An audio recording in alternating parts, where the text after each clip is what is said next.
Remember, items in the hold may shift during takeoffs and landings.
I am pleased to inform you that we have arrived at the labyrinth. Please be advised that the punishment for trespassing is execution. Please be advised that electrical storms on the surface of Tartarus make departure impossible at this time.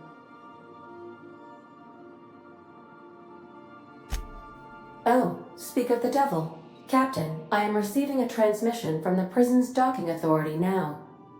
Attention, unauthorized spacecraft. This is a maximum security installation. Your presence here is an explicit violation of UDL corporate policy. You are hereby confined to your docking platform until a ticket detailing your crimes has been filed and notarized, at which point your vessel will be seized and you will be executed.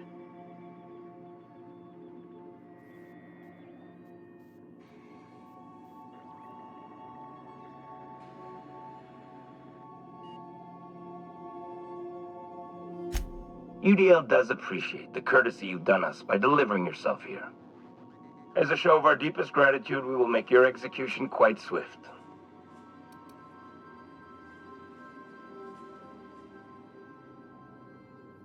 All right. I'm feeling generous. I'm transmitting the idea of a productive, law-abiding employee so you can see what one looks like before you die. Anyway, Tartarus Docking Authority signing up. Hang on. Another ship just pulled into your dock. Wait, is that from the groundbreaker? What the? Pay no mind to that. Just have a pleasant day. Transmission terminated. Biometric ID received. Transferring data to external cartridge. How can I be of assistance?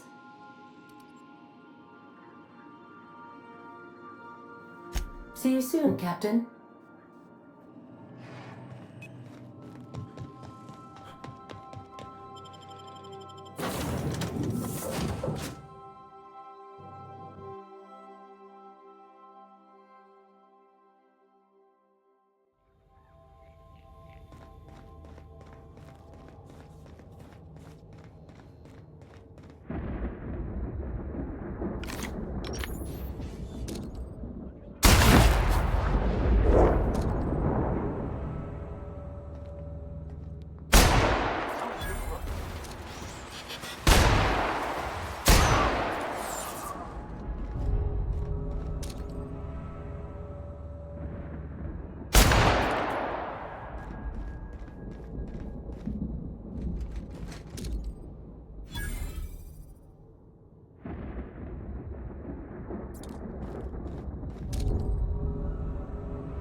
What was that? I better take a look. Performing an area sweep. Beginning.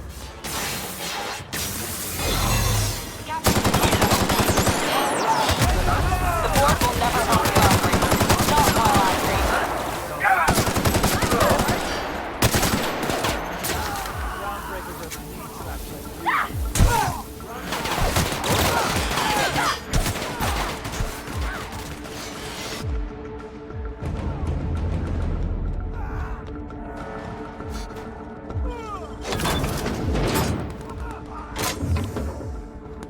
What was that?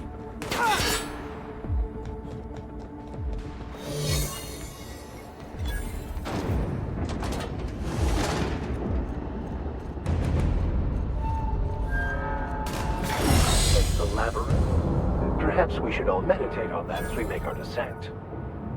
This might be the loneliest place in the whole system.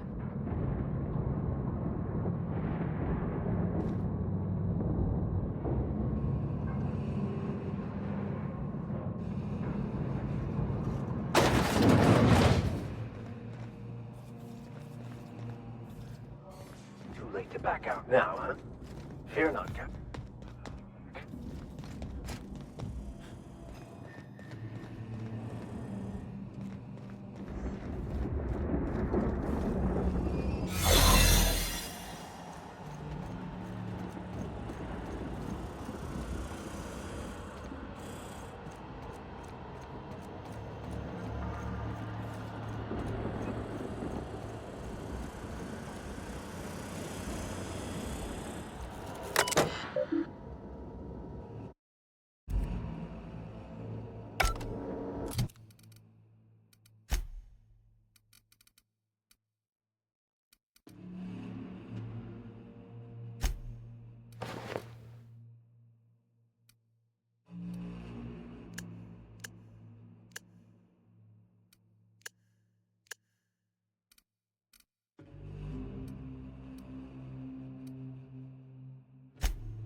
Let's go, troops. Stellar Base counting on us.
Well, look who it is. I'll be damned. I was prepping the studio for our announcement, and here you are as a bonus. I had heard you'd taken a mechanic under your wing. What's the matter, girl? Couldn't find actual employment? The captain's treated me right. Better than any of you bored folk ever have. I'm exactly where I want to be. And the convict. The vicar. You know, most people, once they're out of prison, don't seem keen on returning. Oh, I would go anywhere to see you fall, sir. When you go off and get yourself shot, try to avoid taking one to the face. I'll want it recognizable to show to my citizens.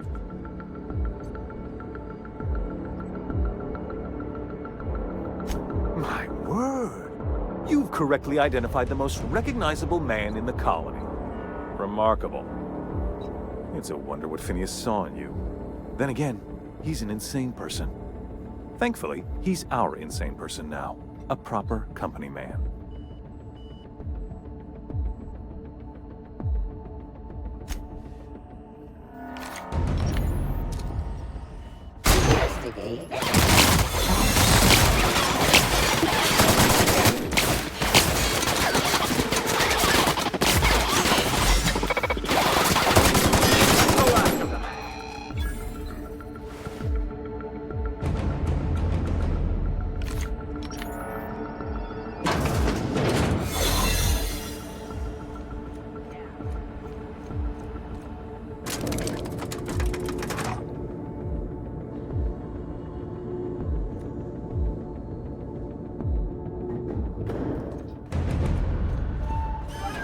right, MSI.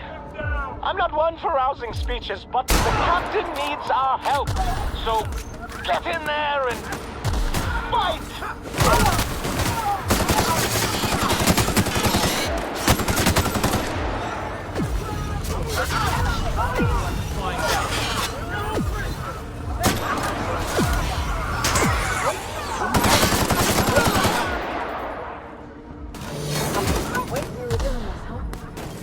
Everything.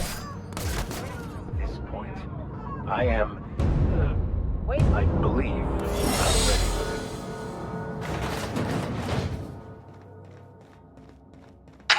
Captain, you have an uncanny talent for complicating my life. You've disrupted the balance of power. You've upset the natural order of things. You've introduced uncertainty, and there is nothing I despise more than uncertainty.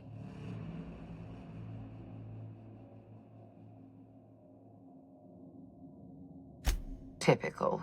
Running your mouth in the middle of a crisis. It's almost as if you delight in chaos. My reports described you as one of Halcyon's sharpest minds.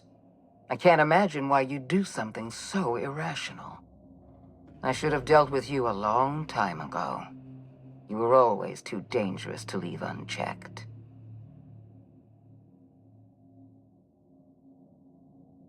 Leaving you alive was my greatest mistake, but it is a mistake I intend to correct. I have Dr. Welles in my custody. Once I've secured his cooperation, I can move forward with the program. I can repair the damage you've done. I can set things right.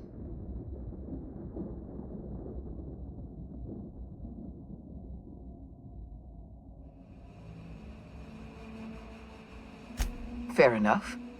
I'm giving you exactly one chance to parley with me.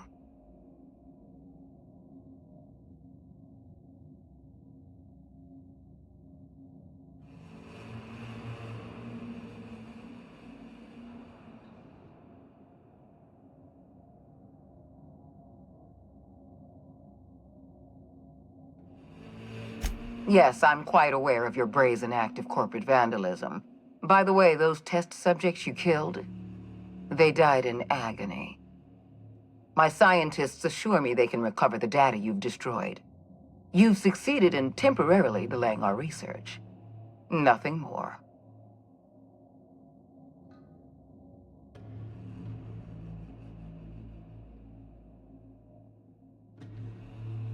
That isn't true. It can't be. You're trying to manipulate me. That experiment was absolutely essential to the program. My scientists assured me they were close to a breakthrough. They gave me their word.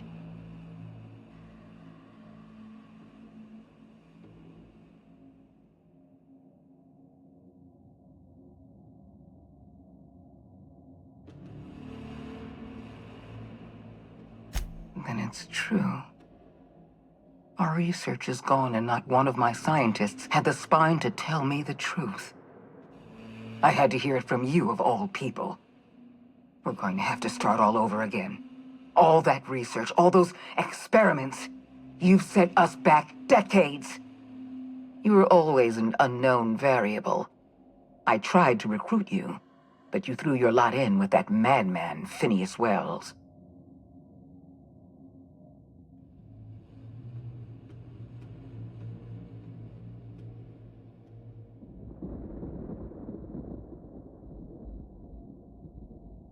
This prison is equipped with an automechanical warden. I've had it programmed to eliminate you on sight and rinse your remains down a drain. And don't worry. I will inform Dr. Welles that you died heroically, or something.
You don't know how glad I am to see you. You did the right thing. Akande was a monster. Her death was much deserved, and long overdue. And you lunatic, you broke into the board's own fortress just to rescue one doddering old man. You are absolutely out of your mind, and I can't begin to thank you enough.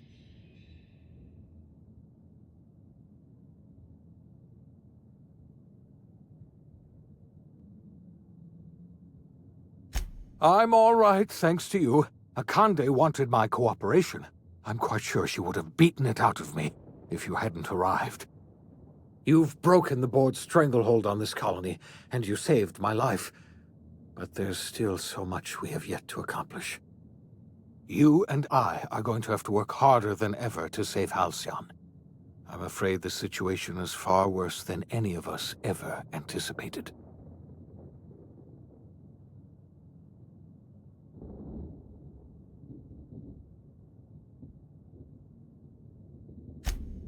Earth has gone dark. We haven't received a single message in 3 years. There's been no communication, no signals, nothing. 2 years ago, the Earth's Directorate's frigate disappeared on their way back to Earth. We don't know what they discovered when they arrived, or if they arrived at all. Earth is only an idea to us. But that idea is the bedrock the colony is built upon. If people were to find out it's gone dark, the shock could be too much to bear. I don't want to imagine what'll happen once news gets out.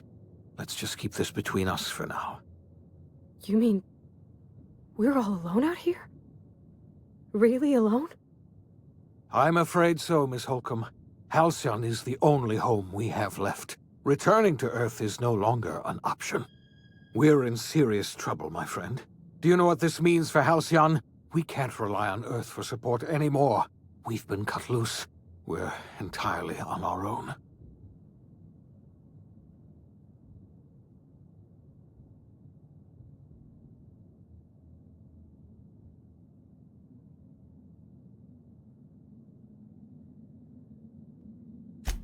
Yes, we do. You've done a marvelous thing. You've succeeded where anyone else would have failed, including me. We must begin the revival process immediately, starting with the Hope's brightest minds, and then we're going to fix this damn colony, one problem at a time. We're going to need a leader, and I can't imagine a better person for the job than you. What do you say, old friend? Will you help us?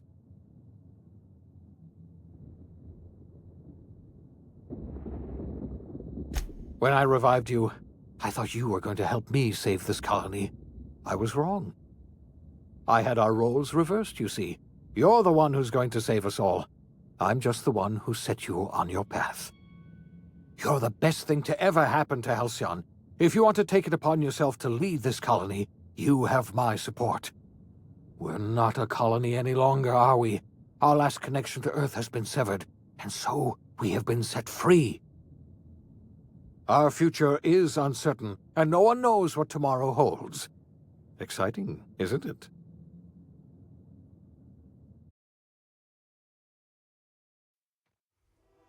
The OSI teaches that everything in the universe happens according to the grand plan. But the stranger that arrived in Halcyon was an unplanned variable. From the moment he landed in Emerald Vale, his actions altered the course of history. The events on Tartarus brought about the end of the board's authority. But the board's mistakes would haunt the colony for decades to come. The damage they left behind would require the work of a generation to repair. Dr. Phineas Welles began reviving a handful of the Hope's colonists. Engineers, scientists, technicians, and intellectuals. They were among the brightest minds the Earth had ever sent out into the stars. The Hope scientists and engineers woke up in a colony descending headlong into total collapse. With no way to return to Earth, they had no choice but to band together and devote themselves to the cause of saving Halcyon. The people of Halcyon were nothing if not hardy. In the absence of the board's authority, many of the colony's settlements banded together with a single purpose in mind: survival. Life was especially hard in the years to come. Some towns dissolved by attrition and starvation, but most of them found a way to carry on. In the years to come, Halcyon was forced to reckon with its newfound freedom. The board was gone, and for better or worse, the colony was responsible for its own destiny. Between MSI's worker-centric policies and the iconoclast's manpower, Sanjar and Zora were able to rally many of the Terra 2 townships to their cause. MSI's workforce swelled, and the iconoclasts enjoyed a significant surge in their ranks. The board was too distracted by infighting and internal politics to stop MSI from becoming a powerful corporation and a refuge for townships that might have fallen through the cracks. Consumed by paranoia, Lilia Hagen took Sublight Salvage in a controversial direction, openly accusing board officials of an extraterrestrial conspiracy. One day, an accident at the Groundbreaker's docking bay silenced her forever. Time would tell if her replacement could keep the Sublight family together. Adelaide McDevitt replaced Reed Thompson as the leader of Edgewater. She and her followers transformed Edgewater in their image. Anyone loyal to Reed was pressured into leaving town, and those who stayed behind adapted to her way of life. Adelaide transformed the old cannery into a new garden. The nearby Edgewater Cemetery provided a convenient source of fertilizer. As for Reed Thompson, it was said that he lasted exactly 2 days outside the walls of Edgewater. Years later, a marauder was found in possession of his hat.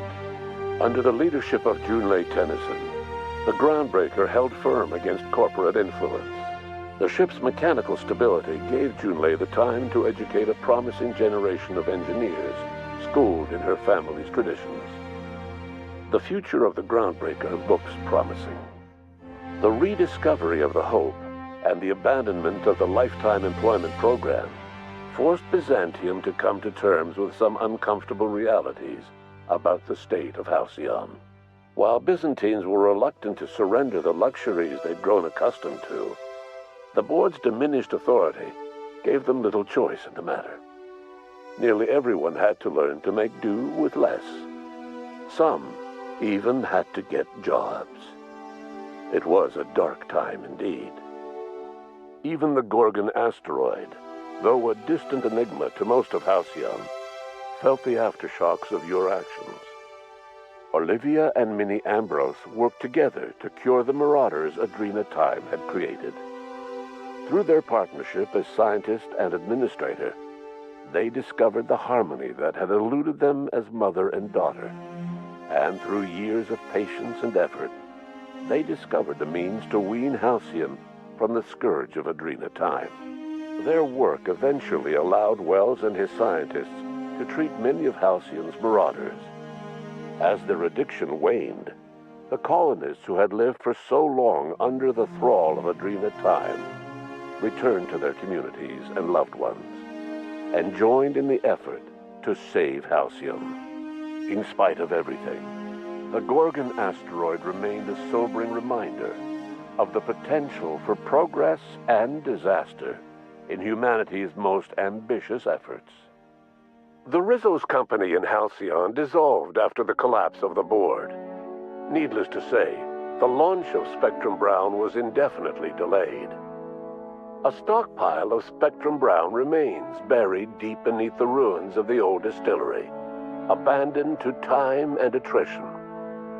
With the dissolution of the board, Ruth Bellamy found herself without the two constants in her life: Byzantine culture and her sister Belinda. In the face of this new reality, she struggled to find a direction for her life. The colony had moved on from Halcyon Helen and would require new heroes in the years to come. And so Ruth Bellamy decided it was time to exit stage left.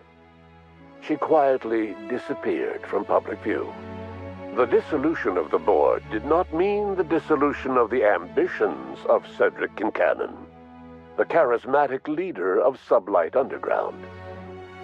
Cedric offered Slug's transportation services to the newly thawed colonists and set to work ferrying resources and food wherever they were most needed. For better or worse, slug headgear became fashionable in the following years. As the board began to disintegrate, Spencer Woolrich found himself at a crossroads. Cling to what little stardom remained to him, or help usher Halcyon into its new future. To the surprise of many, perhaps himself most of all, Spencer chose the latter option. Having learned a variety of different skills in the many different roles played throughout his lengthy career, Spencer founded a radio serial dedicated to staying alive despite the odds. His subjects included how to survive violent encounters with only grazing wounds, dispense pithy one-liners for tense scenarios, and, of course, how to look good doing both. After a brief attempt at dating Helen as one person rather than two, which both Bertie and Helen found too strange, Bertie struck out on his own to try his hand at raising woolly cows. Many of his former Rangers teammates soon followed, accompanied by the woolly cow the team had originally plied with alcohol. The dairy farm thrived under Bertie's leadership and care. The Dairy Rangers privately believed that the woolly cows softened Bertie's temper considerably, although the only one brave enough to say this to his face was promptly headbutted. Your influence shifted Ellie's perspective. She finally admitted, albeit grudgingly, that she just might need other people. Sometimes. With a steady income from the life insurance payouts, she was finally able to afford a ship of her own. She hired a small crew and flew supply missions to communities on the fringe. Some of them were even legal. Life in Halcyon was sobering for Felix Millstone. The grand revolution he dreamed of never came. There was no great awakening for the colony, no celebrations in the streets. There was only the hard, desperate work of trying to repair a broken colony.